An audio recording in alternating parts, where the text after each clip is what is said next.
একটা সহি হাদিস যা প্রমাণ করেন আল্লাহ রাসূল বলেছেন তাকলিদ নাজায়েজ, তাকলিদ করা যাবে না। ওই প্রমাণ করবেন, না হয় যা কিছু নিয়ে এসেছেন সবগুলো দিয়ে যাবেন।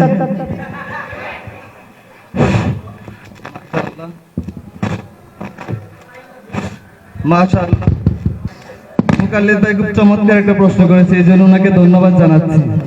কিন্তু কোরআন হাদিস না বোঝার কারণে উল্টা পাল্টা প্রশ্ন করার কারণে এই জন্য আমরা আন্তরিকভাবে দুঃখিত। উনি যে একটা প্রশ্ন করেছে, আয়াতের শুরু অংশ পড়েছে, শেষের অংশ পড়ে নাই, উনি বলে যে আমি বলবো না। মূলত উনি এটা পড়তেই পারে না, কই না সুরের মার বড় গলা। উনি এতক্ষণ আপনাদের সামনে লেকচার দিয়ে যাচ্ছে। গুলিস্তান গেলে মাঝে মাঝে ক্যাম্পাসার আছে, ক্যাম্পাসাররা লেকচার হবে, রাত আসবে, রাত শেষ হবে, দিন আসবে, দলিল দিয়ে আপনাদেরকে দিয়ে দেবো। আজকে আপনারা লিখে রাখবেন, পরে আপনাদের সাথে আবার চিটিংবাজি করবো, বলে উনি এটা ভুল বলেছে, আরবি আবারত পড়েছে, মূলত এটা হাদিস না। উনি আমরা এমনটা চিটিংবাজি করার চেষ্টা করবো, চিটিংবাজি যেন করতে না পারে এই জন্য প্রত্যেকে বলছি দলিলগুলো লিখে রাখবেন, দলিলগুলো লিখে রাখেন, তাকলিদ করা যাবে না। আমি আপনাদেরকে কিতাব থেকে দলিল দিচ্ছি, সুনান বাইহাকিল কুবরা, কিতাবের নাম কি? সুনান বাইহাকিল কুবরা, 2136 নম্বর হাদিস, 2136 নম্বর হাদিসে আব্দুল্লাহ ইবনে মাসউদ থেকে বর্ণিত, তিনি বলেছেন লা ইয়াকাল্লিদান্না রাজুলান দীনাহু। ধর্মের ক্ষেত্রে কারো কোনো অনুসরণ নাই। দলিল পেয়েছেন? দলিল পেয়েছেন? ধর্মের ক্ষেত্রে কারো কোনো অনুসরণ করা যাবে না, ধর্মের ক্ষেত্রে কারো কোনো তাকলিদ চলবে না। দলিল পেয়েছেন আপনারা? সুনানুল কুবরা লিল বাইহাকির 2136 নম্বর হাদিস আব্দুল্লাহ ইবনে মাসউদ থেকে বর্ণিত। দলিলের ধর্মের ক্ষেত্রে কারো কোনো তাকলিদ করা যাবে না। লা ইয়াকাল্লিদান্না রাজুলান দীনাহু, ধর্মের ক্ষেত্রে কারো কোনো তাকলিদ চলবে না। দলিল পেয়েছেন? এখন ওনাদের কাছে আমাদের জানার বিষয় হচ্ছে, বেশি দলিল দিব না, কারণ ওনারা বহন করতে পারবে না, বহন করার যোগ্যতা ওনাদের নাই। এখন আপনাদের কাছে জানতে চাচ্ছি, এই ধরনের তাকলিদকে কে কোথায় জায়েজ বলেছেন, কে কোথায় জায়েজ বলে ফতোয়া দিয়েছেন, আমাদেরকে আপনারা দলিল দিয়ে যাবেন। এবং আপনাদেরকে চ্যালেঞ্জ ছুড়ে দিচ্ছি, আপনারা কোরআন থেকে একটা দলিল দিবেন, জাস্ট একটা দলিল দিবেন। আল্লাহ তাআলা তাকলিদ বলে তাকলিদ করার আদেশ করেছেন।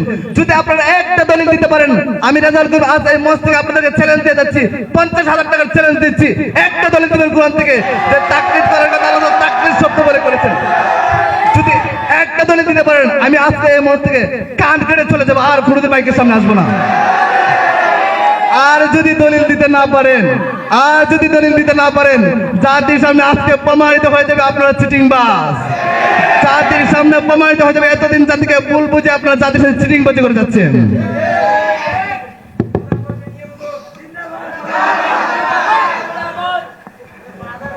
আসসালামু আলাইকুম ওয়া রাহমাতুল্লাহি ওয়া বারাকাতুহু। কিছুক্ষণ যাবত লামাজবি ভাইদের কথা শুনতেছিলাম। দেখবেন গুলিস্তান ওরাই ওষুধ দিয়েছে এইভাবে, মানে নিজেই দলিল দিল গুলিস্তান ওষুধ দিয়েছে এইভাবে, নিজেই এমনি ওষুধ শুরু করে দিছে। উনি একটা কিতাবের নাম বলছে, শুনছেন তো সবাই? সুনানুল কুবরা লিল বাইহাকি, শুনছেন না? ওনারা তো বুখারী শরীফ, মুসলিম শরীফ ব্যতীত আর কোন কিতাবই পড়ে না। এই কিতাবের নাম কোন ভিডিও থেকে শুনছে, সেটা শুনে মুখস্থ করছে।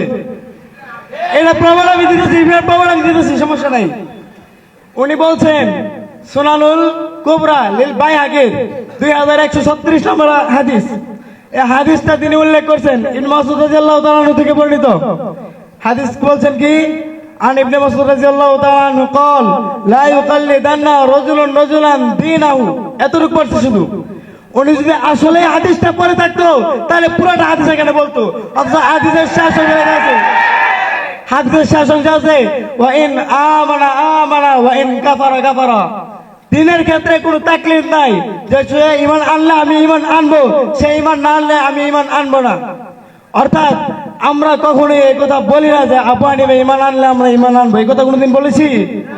কেউ যদি প্রমাণ করতে পারে, উনি চ্যালেঞ্জ দিলেন 50,000 টাকা দিব, আমি ওনাকে 1 লক্ষ টাকা দিব। ওনাদের মতো গুলিস্তানের ডাক্তার না আমরা, হাদিস দিয়ে কথা বলি।